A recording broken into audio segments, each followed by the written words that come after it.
পাঁচ জিনিসের কারণেই তুমি বড় অনুতপ্ত হবে, কিন্তু ওই দিন আফসোস অনুতপ্ত কোনো কিছুই মানুষের কাজে দিবে না। কিন্তু হ্যাঁ, আজকে যদি আফসোস করে মূল্যায়ন করে, তাহলে এই উম্মতের আফসোসও আল্লাহর কাছে মূল্য রাখে। যদি আফসোস মূল্য না রাখতেন, তাহলে কেন আল্লাহ এই ঘোষণা কেন দিতেন? ফালাম্মা তায়াক্কানতা বিল বাওয়ার ওয়া দানানতা আন্নাকা মিন আহলিন নার, এটা কেন বলতেন? যে তোমার আফসোসের কারণে, তোমার অনুশোচনার কারণে, তোমার চিন্তিত হওয়ার কারণে, তোমার ব্যথিত হওয়ার কারণে তোমাকে আমরা এই পুরস্কারে পুরস্কৃত করব। এই কথা কোনোদিন বলতেন না। বিধায় যেটা বুঝাইতে চেয়েছিলাম, একদিন কিন্তু আমরা আফসোস করব। আমাদের জীবন আমাদের আফসোসের কারণ হবে। জীবনটা নিয়ে আফসোস করব, দেহটা নিয়ে আফসোস করব। প্রত্যেকটা জিনিসই মোটা মোটা পাঁচটা বলছেন, এই পাঁচটার ভিতরেই সবগুলা ঢুকানো আছে। যেমন হাদিসে আসছে, হায়াতুকা কাবলা মৌতিকা, জীবন একদিন আফসোসের কারণ হবে। যদি আজকে আমি এটাকে নিলাম, এটাকে মূল্যায়ন না করলাম, তো জীবন আফসোসের কারণ হবে। এই জন্যই আল্লাহ উম্মতকে সুযোগ দিছেন। কণ্ঠনালীতে রু আসার পূর্ব মুহূর্ত পর্যন্ত এই উম্মতকে সুযোগ দেওয়ার কারণেই এটা। অপেক্ষা করার কারণেই এটা। আল্লাহ অপেক্ষায় থাকেন।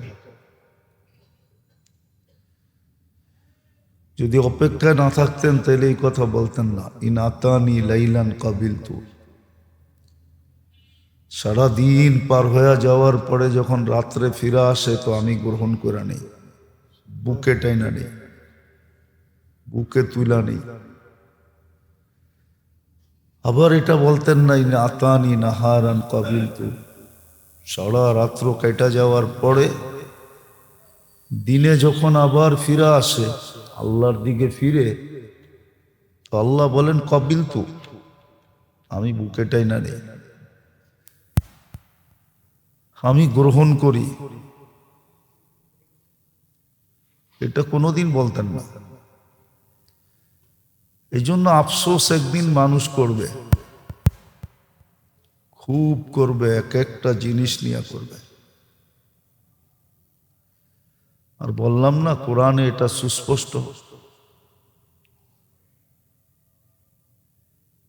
ইয়া লাইতানিও আছে, ইয়া লাইতাহাও আছে। মানুষ আফসোস করে বলবে, হিসাব কিতাব যদি নাই হইতো। কিন্তু দুনিয়াতে তো বলে দিছেন, লাতুস আলুন্না আলিন নাইম, হিসাব কিতাব আমরা নিব।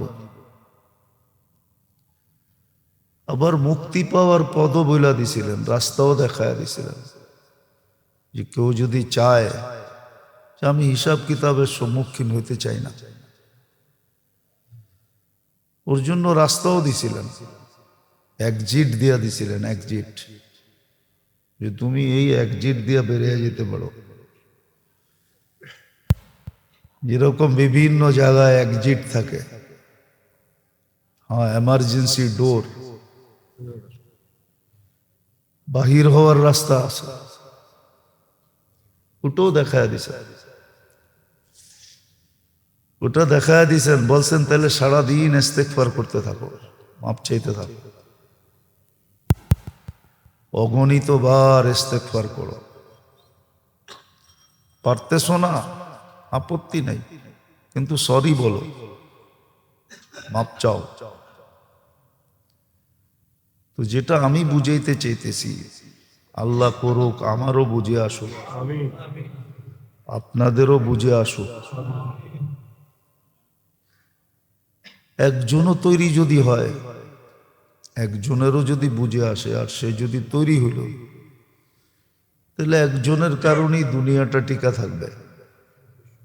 এটাও ঘোষণা আছে, একজনের কারণে দুনিয়া টিকা রাখবে, জগৎটা টিকা থাকবে, কিয়ামত আসবে না। একজন তৈরি হলো বহুত।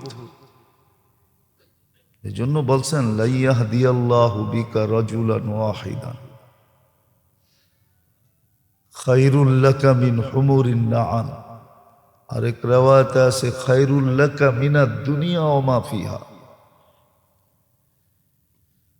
সবাই বুঝবে এমনও না, সবাই বুঝতেও চাবে না। সবাই যদি বুঝতো, সবাই যদি মুসলমান যদি বুঝতো,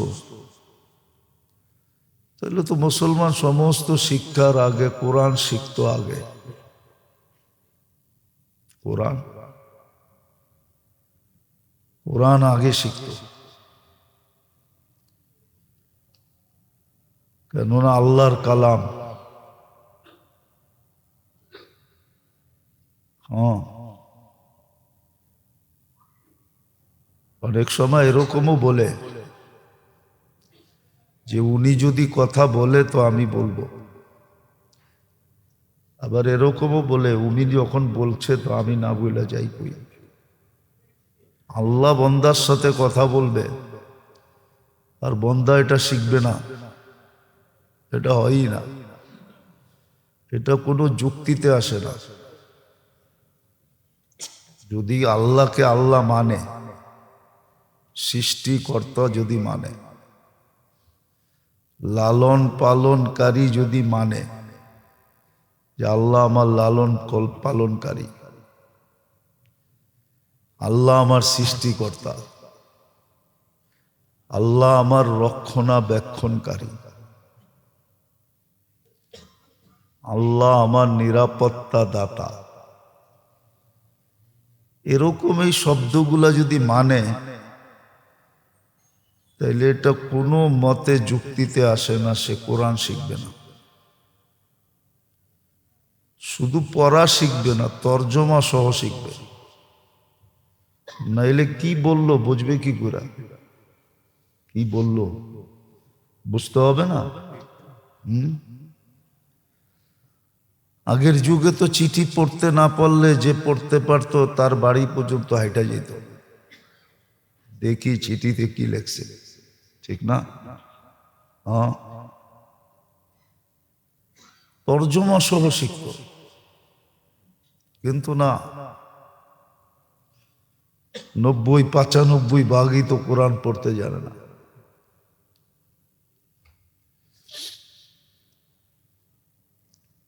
কিন্তু আরেকটা তো আরো বড় দুঃখের বিষয়, কোরআনরে তো মহব্বতও করে না। মহব্বত করলে একদিন মনে হয় বলছিলাম যে ঘরে ঢুকলে টেলিভিশনটা প্রথম চোখে পড়তো না, কোরআনটা প্রথম চোখে পড়তো। কোরআনটা এমন জায়গায় সেট করতো, এমন সুন্দরভাবে সেট করতো যে মেইন দরজাটা খুললে যেন প্রথম কোরআনের উপরে চোখ পড়তো। এখন তো মেইন ডোর খুললে সর্বপ্রথম টেলিভিশনের উপরে চোখ পড়ে। সবার ঘরে টেলিভিশনটা এমন জায়গায় সেট করছে। আর আগে তো ছোট ছোট ছিল, বক্স সিস্টেম ছিল, এখন তো দেওয়াল সিস্টেম, পুরা দেওয়াল জুড়া লাগায় রাখছে। তো কোরআন মহব্বতও করে না। তো যেটা বুঝাইতেছিলাম, আল্লাহ করুক বুঝে আসুক। আফসোস একদিন আমরা করব। বলছিলাম মনে হয় আর আগেও যে আফসোস করতে করতে শুধু আফসোস পর্যন্ত সীমাবদ্ধ থাকবে না, মনের আফসোস, মুখের আফসোস, এটা চোখ পর্যন্ত চলে যাবে আর পানি ঝরতে থাকবে। অনাবরত চোখের পানি উছলায়া পড়তে থাকবে। কিন্তু ওটা দ্বারা দোজখের উপরে কোনো প্রভাব পড়বে না। আজকে যেরকম সামান্য মাসির মাথা পরিমাণ পানি চোখের কোনায় উদিত হলে দোজখের উপরে প্রভাব পড়ে, অ্যাটাক হয়, সাথে সাথে দোজখের উপরে প্রভাব পড়ে, দোজখের উপরে যে অ্যাটাক হয়, দোজখ বুঝা যায়। এই চক্ষু জাহান্নামে যাবে না। কিন্তু কালতে আফসোস মনের থেকে মুখে আসবে, মুখের থেকে চোখে যাবে, আর অনাবরত পানি পড়বে। হাদিসে আছে গালে এতটুকু গর্ত হবে যে ইচ্ছা করলে শিপ চালানো যাবে। কিন্তু দোজখের উপরে কোনো প্রভাব পড়বে না, কসম। এই জন্যই আমার কথা শুরুটা এটা, একদিন আমরা আফসোস করব। আর আজকেও দুনিয়ার বিষয়ে আমরা আফসোস করি। 100 টাকা হারায় গেলেই কত আফসোস, 500 টাকার নোট হারাইলে তো আরো আফসোস, 1000 টাকা হারাইলে তো আরো আফসোস, লাখ লাখ কোটি কোটি হারায় গেলে তো আরো আফসোস। অথচ এটা আফসোসের বিষয় ছিল না। আফসোসের বিষয় যেটা ছিল ওটা হাদিসে ইঙ্গিত আছে। আফসোসের বিষয় কি ছিল? হায়াত কিভাবে কাটতেছে, সময়টা কিভাবে কাটতেছে, এটা আফসোসের বিষয় ছিল। মনোযোগ।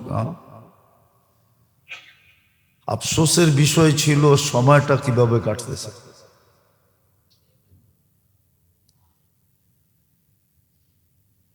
হায়াতুকা কবলা মৌতিকা, আফসোসের বিষয় ছিল, চিন্তার বিষয় ছিল যে আমার সময়টা কিভাবে কাটতেছে, কি কাজে কাটতেছে,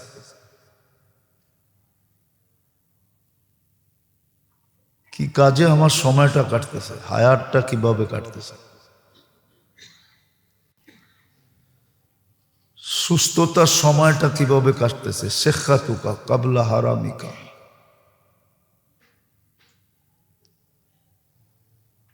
আবার যৌবনটা কিভাবে কাটতেছে, যুবকদের ভাবা উচিত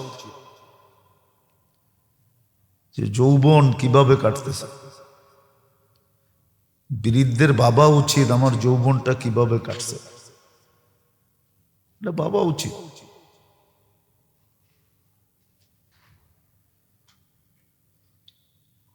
ব্যস্ততাহীন সময়টা কিভাবে কাটতেছে এটা ভাবা উচিত। ব্যস্ততাহীন যে সময়টা, এটা কিভাবে কাটতেছে এটা ভাবা উচিত ছিল, চিন্তার বিষয় ছিল, আফসোসের বিষয় ছিল। যদি উল্টা কাইটা থাকে তো আফসোস করলেই হতো। আজকে যদি একটু আফসোস করতো, হায় বলতো, হায়,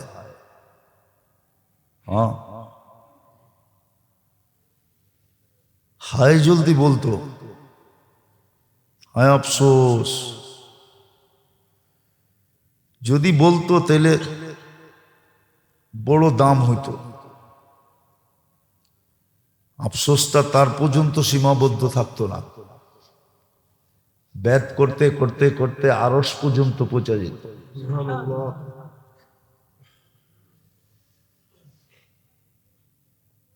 আরশওয়ালা পর্যন্ত পৌঁছা যেত। এরকম পঞ্চম যেটা, যতটুকুই আল্লাহ দিয়েছেন সম্পদ, অর্থ সম্পদ, এটাও একদিন আফসোসের কারণ হবে। কিন্তু আজকে যদি চিন্তিত হইতো কিভাবে লাগতেছে, কোথায় লাগতেছে, কি কাজে লাগতেছে, কেমনে লাগতেছে, কতটুক লাগাইতেছি, কতটুক লাগাইতেছি না, না লাগানোর উপরে যদি আজকে একটু আফসোস হতো যে আল্লাহ মন তৈরি হয় না, পারি না লাগাইতে, তাইলে হয়তো কাজে দিত।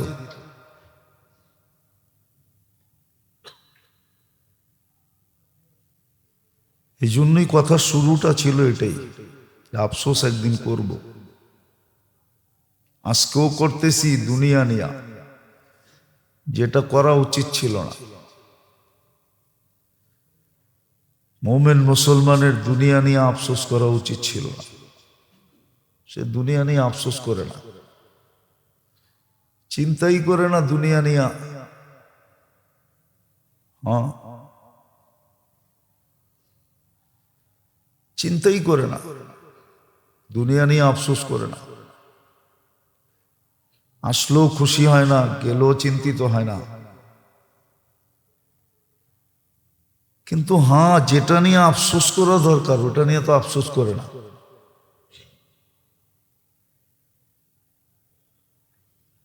এই জন্য আল্লাহ কাজে লাগানোর জন্য ক্ষেত্র তৈরি করে দিছে।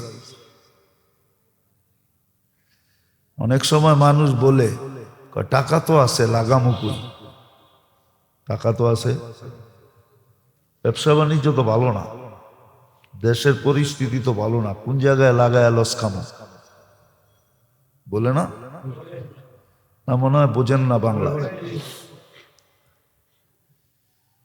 টাকা আছে, অলস পুরা আছে, কিন্তু ক্ষেত্র নাই, লাভজনক ক্ষেত্র নাই, বা বিশ্বস্ত ব্যক্তিত্ব নাই। কার কাছে দিন? দেখতে তো সবাই বুজুর্গ মনে হয়, কিন্তু লেনদেন করলে বোঝা যায় কত বড় বুজুর্গ। দেখতে তো মনে হয় ওনার চেয়ে বড় পাগড়িওয়ালা দুনিয়ায় কেউ নাই, কিন্তু লেনদেন করলে বোঝা যায় কত বড় পাগড়িওয়ালা, ঠিক না? দেখলে তো মনে হয় কুতুব একবারে, কিন্তু আচার ব্যবহার করলে দেখা যায় কত বড় কুতুব, ঠিক না? আছে না বহুত মানুষ দেখতে কুতুবের মতো মনে হয়, মনে হয় আব্দুল কাদের জিলানী রহমতুল্লাহ থাকলো ওনার মুরিদ হইতো, কিন্তু লেনদেন করলে দেখা যায় মাশাআল্লাহ। উল্টা কইলাম না, মাশাআল্লাহ কইলাম। লেনদেন করলে বোঝা যায় মাশাআল্লাহ, ঠিক না? সত্য এটাই তো, যেটা বুঝাইতে চাইতেছি। আল্লাহ করুক বুঝে আসুক। আল্লাহ ক্ষেত্র তৈরি করে দিছেন, আবার গ্রান্টি যুক্ত ক্ষেত্র। ক্ষেত্রগুলা সব গ্রান্টি দিয়া, গ্রান্টি দেওয়া। গ্রান্টিটাও আল্লাহ স্বয়ং নিজে দিছেন, যে হায়াত কোথায় লাগাইলে, কিভাবে লাগাইলে, কি কাজে লাগাইলে, কোন পদ্ধতিতে লাগাইলে প্রত্যেকটা মুহূর্ত দামি হবে। যৌবন কোথায় লাগাইলে দামি হবে। এক এক সেজদার দাম কত হবে, এক এক জিকিরের দাম কত হবে, এক এক তেলাওয়াতের দাম কত হবে, এক এক তসবিহাতের দাম কত হবে, এটা পর্যন্ত বলে দিছেন। সুস্থ অবস্থায় সময়টা লাগাইলে, সুস্থতা যদি কাজে লাগানো হয়, তাহলে কেমন দাম হবে ক্ষেত্র দেখাইয়া দিছেন, কোন ক্ষেত্রে লাগাবে। তো ক্ষেত্র আল্লাহ তৈরি করে দিছেন। আবার ক্ষেত্রগুলার মূল্য নির্ধারণ করছেন, মূল্য কত হবে, মূল্য কত হবে।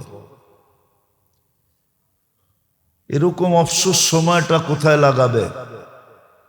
মোবাইল দেখতে দেখতে লাগাবে, না কি কাজে লাগাবে?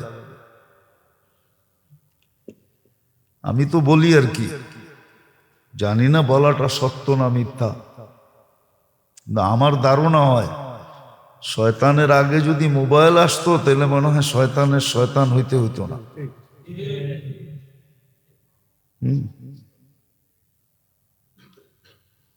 ওর আগে যদি মোবাইল আসতো আর ইন্টারনেট আসতো, গুগল আসতো, তাহলে মনে হয় ওর শয়তান হইতে হইতো না। অবসর সময়টা কোথায় কাজে লাগবে? আচ্ছা কাজে লাগে নাই, কমসে কম যদি এতটুকু হইতো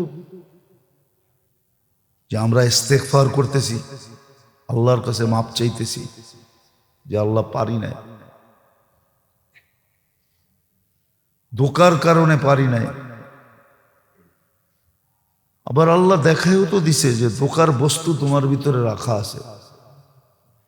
মানুষ ধোকা খাবে এটাই সত্য, মানুষ ধোকা খাবে না এটা সত্য না। মানুষ ধোকা খাবে না এটা কি না সত্য না, মানুষ ধোকা খাবে। কেননা তার ভিতরে ধোকার জিনিস রাখা আছে, মন। ইন্নান নাফসা লাআম্মারা, মন তাকে ধোকা দিবে, নফস তাকে ধোকা দিবে। হাজারো ধোকার জিনিস রাখা আছে। এই জন্য ইঙ্গিতও দিছেন, সুস্পষ্ট ইঙ্গিত, লা ইয়াগুররান্নাকুম বিল্লাহিল গারুর।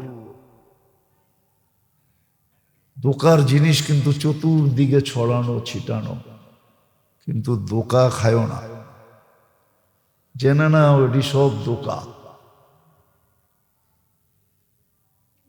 দুনিয়া ধোকা, সব ধোকা, সম্পর্ক ধোকা। বলে দিছেন এক একটা এক একটা, কোরআনে সবগুলো সুস্পষ্ট আছে। হ্যাঁ, ধোকা যেন না দেয়, চিহ্নিত করে দিছেন, চিহ্ন লাগায় দিছেন। জানতো না এই জন্য বোঝেনও না। মাঝে মাঝে অফিস আদালতে যায় তো দেখবেন,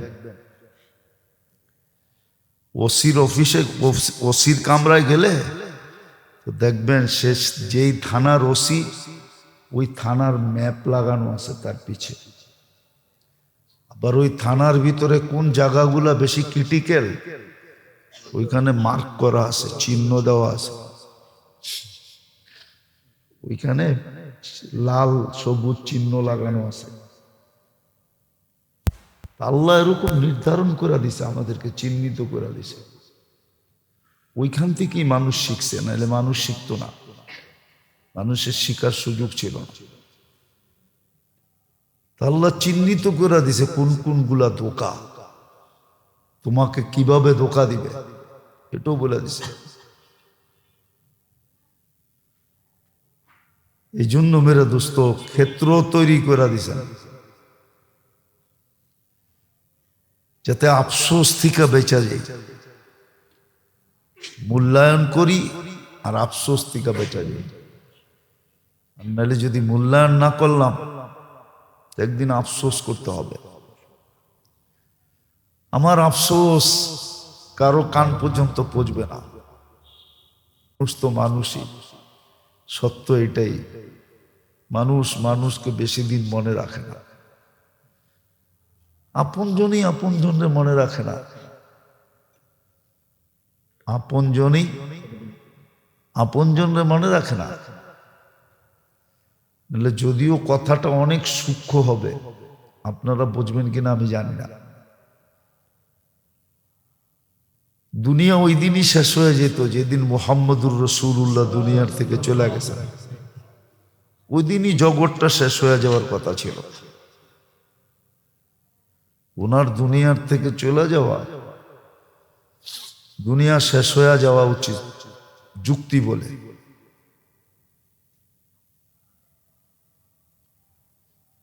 কেননা ওনার রহমতের কারণেই তো সব তৈরি। উনি ছিল, জগৎ রহমত পাইতেছিল, জগৎ রহমত থেকে বঞ্চিত হয়ে গেছে। আর থাইকা লাভ কি? জগৎ কিন্তু ওনার বিচ্ছেদ মেনে নিছে, আর আমরা ভুলেও গেছি নবীকে কতটুকু স্মরণ করি আমরা। সারা দিনে 100 বার দুরুদ পড়ে না, তো স্মরণ করে কোত্থেকা? কি পড়ে নাকি? কয়জন পড়ে? সারা দিনে 100 বার দুরুদ পড়ে না। সারা দিনে 2-4-10 বার দুরুদ পড়ে না। সুন্নত মতে তো চলে না, চলেই না। নবীর সুন্নতের তো কোনো দাম নাই, কোনো দাম আমাদের সমাজে নাই। নবীর সুন্নতের দাম নাই, অথচ এক সুন্নতের দাম সমগ্র জগতের চেয়ে বেশি। একটু বলাটা ভুল হবে, একটু একটা তুলনা হলো না। সমগ্র জগতের সাথে একটা সুন্নতের তুলনা একটু নিম্নমানের তুলনা, নিম্নমানের তুলনা, নিম্নমানের তুলনা। শুধু সমগ্র জগৎ একবার না, কোটিবারও যদি হয় তবে একটা সুন্নতের সাথে তুলনা হয় না। আল্লাহ রসুলের একটা সুন্নত এর চেয়ে দামি। হ্যাঁ, এর চেয়ে দামি। সুন্নতেরই তো ইজ্জত নাই, সুন্নতওয়ালাদের ইজ্জত নাই। বাজার নাই তো, সব বিলুপ্ত হয়ে গেছে। যার কারণে আমি যেটা বারবার বুঝাইতে চাইতেছি, আল্লাহ করো বুঝে আমারও আসো। আফসোস একদিন আমরা করব যদি আজকে না করলাম। আজকে যে বিষয়গুলো নিয়ে আফসোস করতেছি ওটা কোনো আফসোসের বিষয় ছিল না। আর এটা এই জন্য এটাও সুস্পষ্ট করতেছি, দুনিয়ায় যা ঘটছে বা যা ঘটবে তা ঘটার ছিল, বিদায়ী ঘটবে।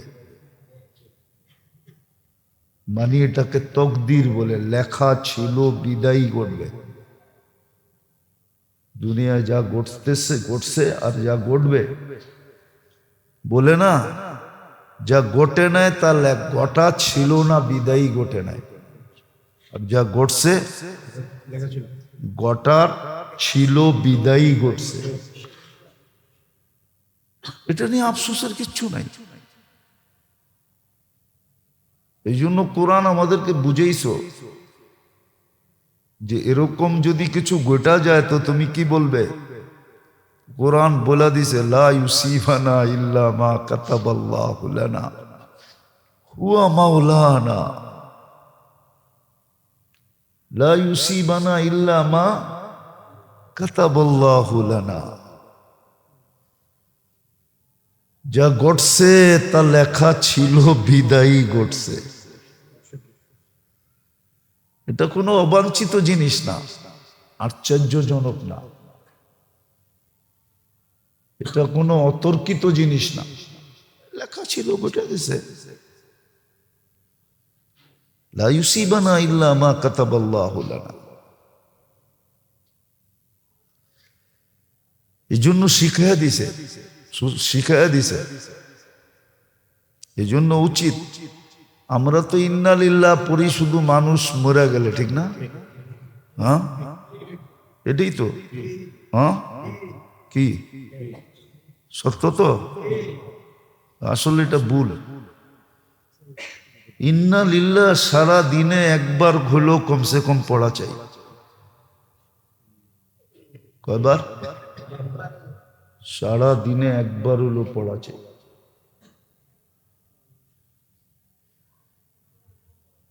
হ্যাঁ, অর্থ যাই না পড়া চাই।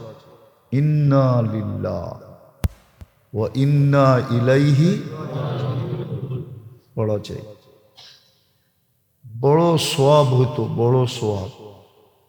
শুধু মৃত্যুর খবর তাও তো দেখি পড়ে, ওর ইন্না লিল্লাহ শুইনা আবার ইন্না লিল্লাহ কয়েকশো বার পড়তে হয়, এমন ভুল পড়ে। অথচ সমাজের সবচেয়ে বড় নেতৃস্থানীয় লোক, সমাজের ভিআইপি সিআইপি লোক, এরা ইন্নালিল্লাহ পরে অশুদ্ধ।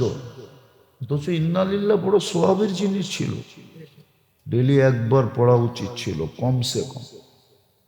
100 বার পড়তে পারলে আরো ভালো ছিল, বিরাট বড় সোয়াব এটা। ইন্না লিল্লাহি, অর্থ যায় না। তাহলে সারাদিনে একবার আমারে স্মরণ করাইতো যে তুমি কিন্তু তুমি কিন্তু তোমার না, তুমি কিন্তু আল্লাহর, এটা মনে উঠতো। একবার পড়লে এটা কি উঠতো, কি মনে উঠতো? তুমি কিন্তু তোমার, আমি কিন্তু আমার না, আমি কার? আল্লাহ। ওয়া ইন্না ইলাইহি রাজিউন। তোমার থাকাটা এটা অবাস্তব, চলে যাওয়াটাই বাস্তব। ইন্না ইলাইহি রাজিউন, তুমি কিন্তু আল্লাহর কাছে যে কোনো মুহূর্তে চলে যেতে পারো, এটাই বাস্তব। থাকাটা থাকাটা যুক্তিসঙ্গত না, থাকাটা। আপনিও তো বলেন আমার টাকা আপনার কাছে পড়ে থাকবে কেন? আমার টাকা আমার কাছেই পড়ে থাক,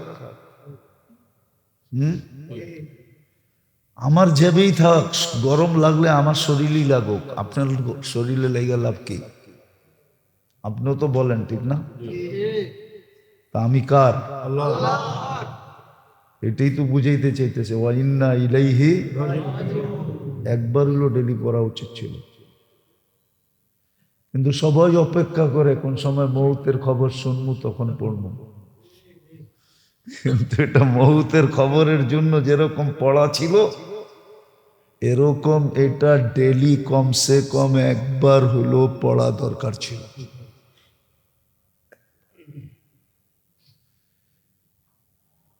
তাইলে এটা ডেলি আমাকে একবার স্মরণ করাইতো। কি স্মরণ করাইতো? আমি আমার, আমি কার?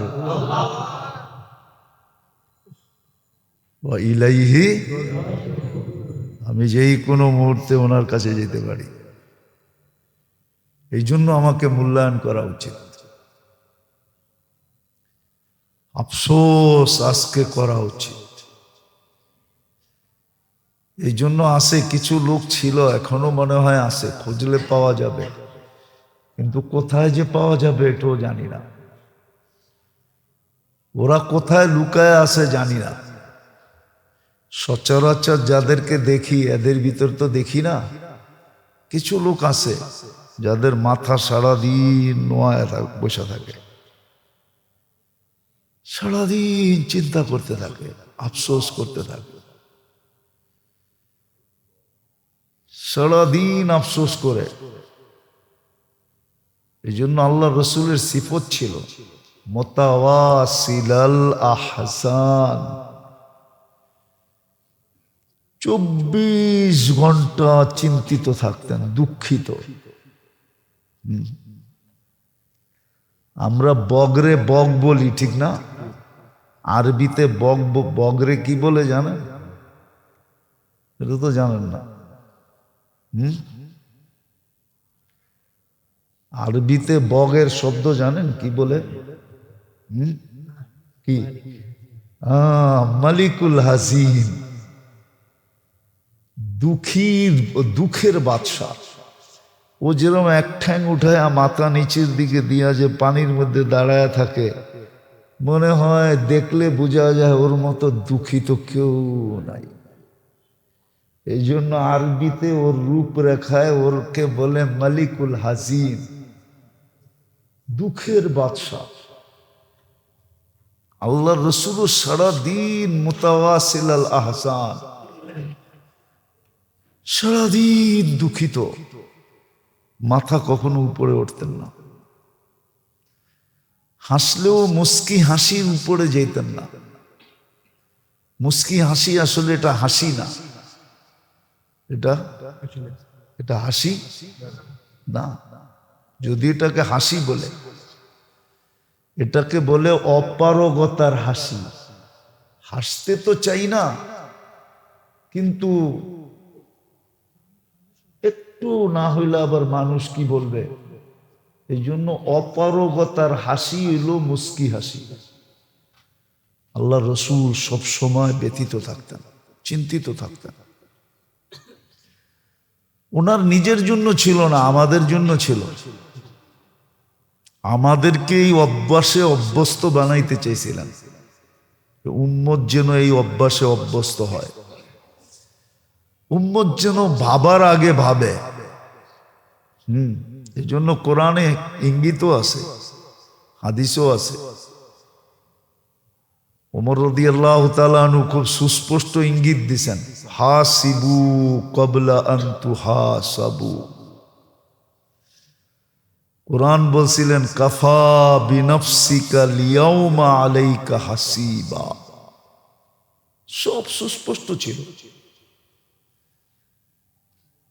কিন্তু জানি না আমাদের কথাই তাসির নাই, না আমরাই আপনাদেরকে বুঝাইতে পারি না, না আমাদের দিলের দরজা এরকম বন্ধ যে এটা ঢুকেই না, চতুর্দিক থেকে বন্ধ হয়ে গেছে। তাইলে হয়তো যদি এরকমই হয়ে থাকে, তাহলে কিন্তু আরেকটা জিনিসের অপেক্ষা করা উচিত। এটাও কিতাবে আছে। এক জমানা আসবে খায়েরের সমস্ত দরজা বন্ধ হয়ে যাবে, মানুষের ভিতরে খায়ের ঢুকবে না, খায়ের ঢুকবে না, খায়ের ঢুকবে না, খায়ের ঢুকবে না মানুষের ভিতরে। খায়েরের কথা হবে কিন্তু খায়ের ঢুকবে না।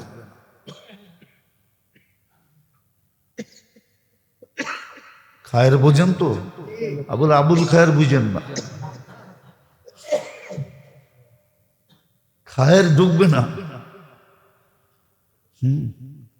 বললে অনেক কিছু বলা যায়, কিন্তু বলি না, বলে লাভ হবে কি?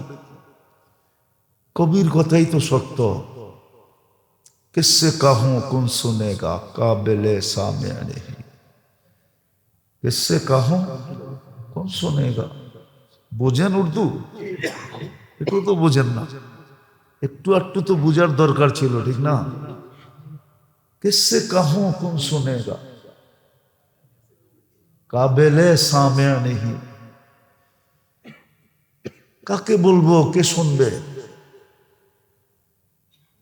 আর শোনার মতো লোকগুলো তো দেখি না, শোনার মতো লোকগুলোও দেখি না, সব উল্টা হয়ে যেতেছে। এই জন্য মেরে দোস্ত আবারও বলতেছি, আফসোস করেন। 5টা জিনিস নিয়ে আফসোস করেন, এই জীবনটা নিয়ে আফসোস করেন।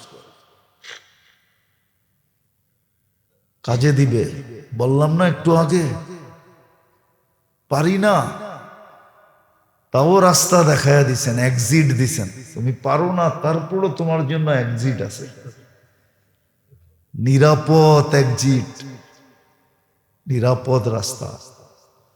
ওই রাস্তাও তোমাকে গন্তব্যে পৌঁছায় দিবে।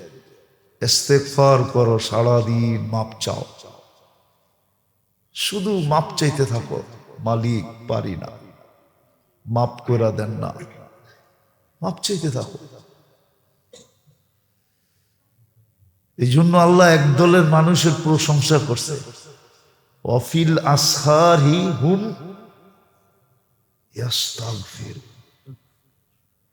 কোরআনে প্রশংসা করছে, ওয়াফিল আসহারি হুম ইয়াস্তাগফির। এটা কোরআনের শব্দ দিলাম, কিন্তু আল্লাহ বলে কিচ্ছু করতে পারে না, খালি শেষ রাত্রে উঠা মাপ চাইতে পারে, ওদের প্রশংসা করছে। বরং দেখলে দেখা যাবে যারা সারা রাত্র খাটছে, ইবাদত বন্দেগি করতে করতে করতে ক্লান্ত হয়েছে, ওদের চেয়ে বেশি আল্লাহ, ওদের চেয়ে বেশি আল্লাহ খুশি হয়েছে ওই ব্যক্তির উপরে যে শেষ রাত্রে ওইটা খালি মাপ চাইছে। নাইলে এটা সবাই শেষে কেন আনলেন? আয়াতের শুরু তো এটা দিয়া না। আয়াতের শুরু কি দিয়া? কি হাফেজরা কি কয়? আয়াতের শুরু কি দিয়া? সবই তো দেখা যায় রমজান মাসের হাফেজ। অনেক মাদ্রাসার ছাত্র আছে এখানে হাফেজ। তো আয়াতের শুরু দেখলে বোঝা যাবে, কিন্তু আল্লাহ শেষ করছেন কি দিয়া? অফিল আসহারি হুম ইয়াস্তাগফিরুন। হ্যাঁ, একদল আছে কিচ্ছু করতে পারে না, ওরা রাত্রে উঠা খালি মাপ চায়। একটু পর পর চোখ খোলে আর কয় আল্লাহ মাফ করে দেন না, আবার ঘুমায় যায়, আবার চোখ খোলে, খুললেই কয় আল্লাহ মাফ করে দেন না, আবার খোলে, আবার খুললেই কয় মাফ করে দেন না,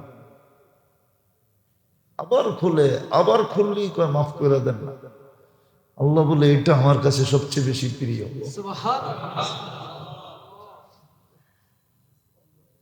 এটারও একটা কারণ আছে, এটারও একটা কারণ আছে। কর্ম মানুষের ভিতরে অহংকার পয়দা করে, গরিমা পয়দা করে, আর ইস্তেগফারের ভিতরে অহংকারও নাই, গরিমাও নাই। কেন? এটা তো শব্দটাই হলো সরি। কি কি এটা কখন বলে?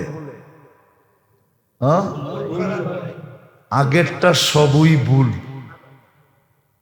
আগেরটা পুরাই, এই জন্যই তো সরি। এটার ভিতরে কোনো রিয়া নাই, এটার ভিতরে কোনো গরিমা নাই, এটার ভিতরে কোনো অহংকার নাই, এটার ভিতরে কোনো অজব নাই, এটার ভিতরে কোনো সুমা নাই। এই দূষণীয় ভাইরাসগুলা ইস্তেগফারের ভিতরে নাই। বাকি সবগুলার ভিতরে দূষণীয় ভাইরাস আছে, কিন্তু ইস্তেগফারে নাই। যখনই চোখ খুলে আল্লাহ মাফ করে দেন না,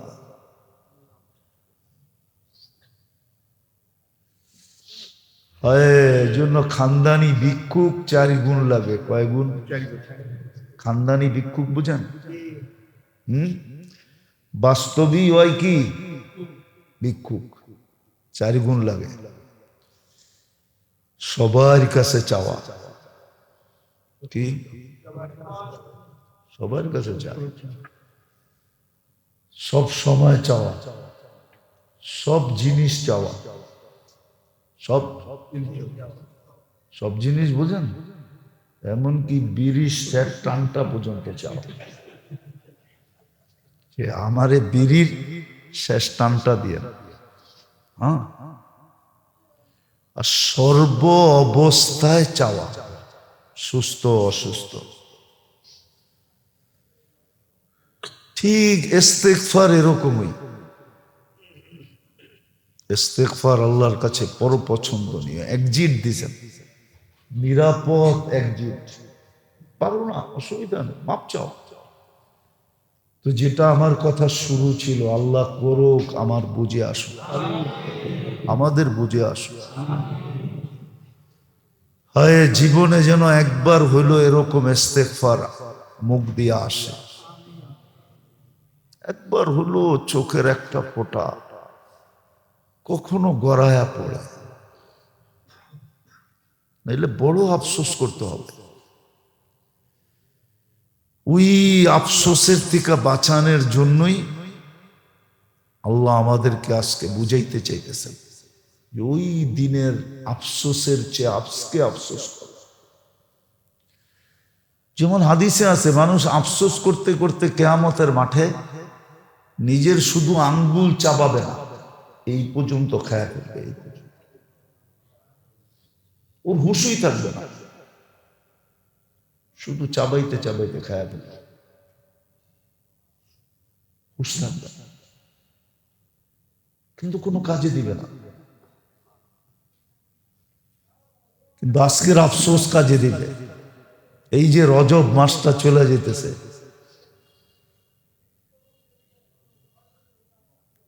সামনে শাবান মাসটা আসতেছে, রজব পড়ায় অর্ধেকের বেশি চলে গেছে, অর্ধেকের বেশি চলে গেছে না, 2 ভাগ চলে গেছে, 20 দিন হয়ে গেছে।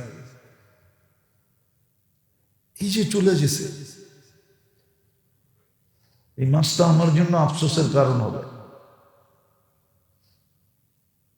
সামনে রমজান যদি আল্লাহ পাওয়ায় দেয় আমাদেরকে, এই জন্য মেরে দোস্ত আসেন, বুদ্ধিমানের পরিচয় দেই, আফসোস করার আগে আফসোস করি। আর আমাদের মতো মানুষের কাছে আফসোসই সবচেয়ে বড় সম্পদ। রাখবেন না, আপনি একটা বাড়ি পাইলেও কই পাইছেন? এই এলাকায়, ঠিক না? এটা কি গুলশান? এটা কি বনানী? এটা কি ধানমন্ডি? এটা কি বাড়িদারা? এটা কি বসুন্ধরা? এটা কি উত্তরা? কিন্তু বাংলাদেশের উন্নত সোসাইটি না। আপনি নাগরিকের লিস্টিতে যায় দেখেন, আপনার নাগরিক লিস্টির সুবিধা আপনি কত নাম্বারে আছেন। মাঝে মাঝে অফিসে যায় খোঁজ খবর নিয়েন, খালি বাড়িওয়ালার বাপ দেখায় চলেন না। রাখবেন না আমার কথা। আপনি যায় লিস্টিতে দেখেন যে আপনি বাংলাদেশের কয় নম্বর নাগরিকের লিস্টিতে আছেন, আর বাকি যারা বারাটি আমরা, আমগো তো কোনো স্থানই নেই, কোনো লিস্টই নেই, কোনো সিরিয়ালই নাই, ঠিক না? হ্যাঁ, আমাদের তো সবচেয়ে বেশি ইস্তেগফার করা দরকার। আমাদের তো আসেই পুঁজি একটা, আমাদের কাছে পুঁজি কি আছে? একটা। কয়টা? সেটা কি? আমাদের কাছে তার কোনো পুঁজি নাই। আমাদের কাছে তো কোনো পুঁজি নাই। কামাইলে চুলা জ্বলে, নাইলে জ্বলে না। বাড়িওয়ালার তো তারপরও ভাড়া দিয়া চলে, আপনার আমার কি দিয়া চলে?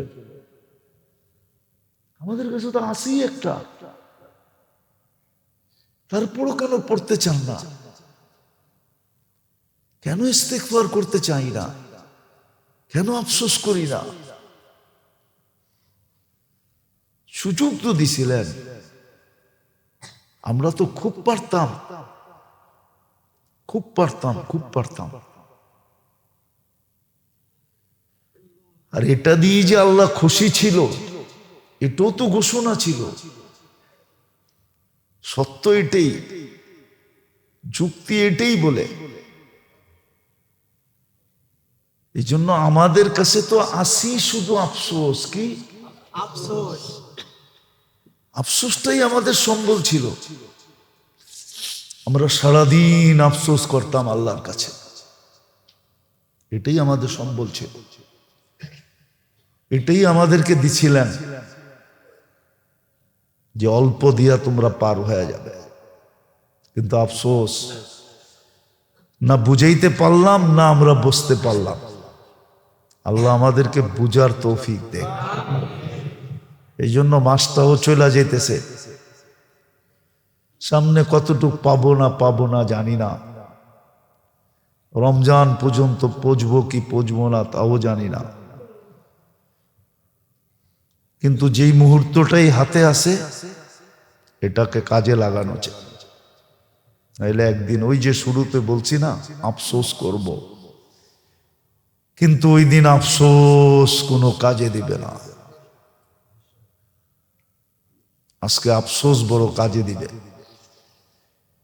এই জন্য ইস্তেগফারের আদি হই, আল্লাহর কাছে সারাদিন মাপ চাই।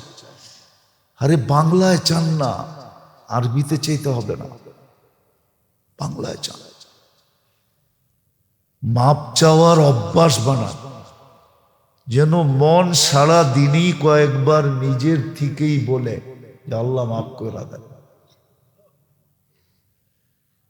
দোয়া পর্যন্ত শিখাইয়া দিছিলেন, আর গ্রান্টি সহকারে। সাহাবী একবার পড়ছে, আল্লাহ রসুল বলছে দ্বিতীয়বার পড়। দ্বিতীয়বার পড়ছে তো আল্লাহ রসুল বলছে তৃতীয়বার পড়।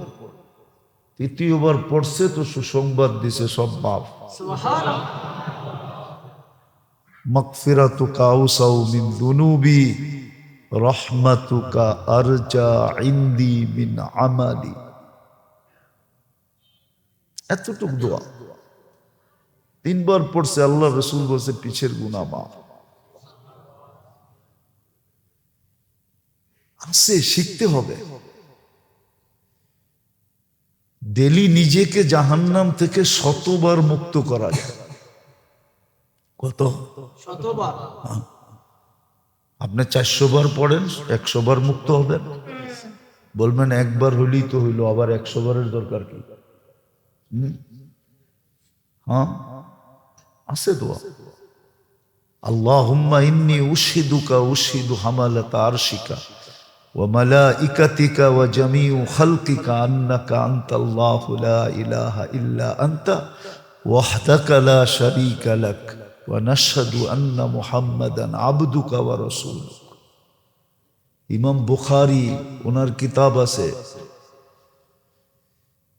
মুফরাদ, সহিহুল মুফরাদ। ওই কিতাবে এই দোয়া লেখছেন, একবার পড়লে 1/4 জাহান্নাম থেকে মুক্ত হয়, 4বার পড়লে পুরাটা মুক্ত হয়ে যায়, 400 বার পড়লে 100 বার মুক্ত হইল। আমাদের মতো গরিবদের জন্য তো এইটাই দিছে আল্লাহ, এই আফসোসই তো দিছে, আর কিছু তো দেয় নাই।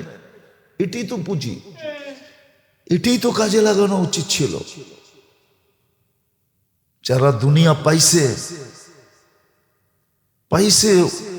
ওরা তো কমসে কম দুনিয়ার নিশা বুঝাইতে পারবে যে আমি তো নিশায় ছিলাম, আপনি আর আমি তো দুনিয়াও পাই নাই, কি দিয়ে বুঝাবো? আল্লাহ আমাদেরকে আমল করার তৌফিক দান করেন। খুব কাজে লাগাই, খুব কাজে লাগাই, খুব কাজে লাগাই, খুব কাজে লাগাই। এইখানে যত লাগাবো ইনশাআল্লাহ ওইখানে অত ভোগ করার সুযোগ হবে। আল্লাহ আমাদেরকে আমল করার তৌফিক দান করেন।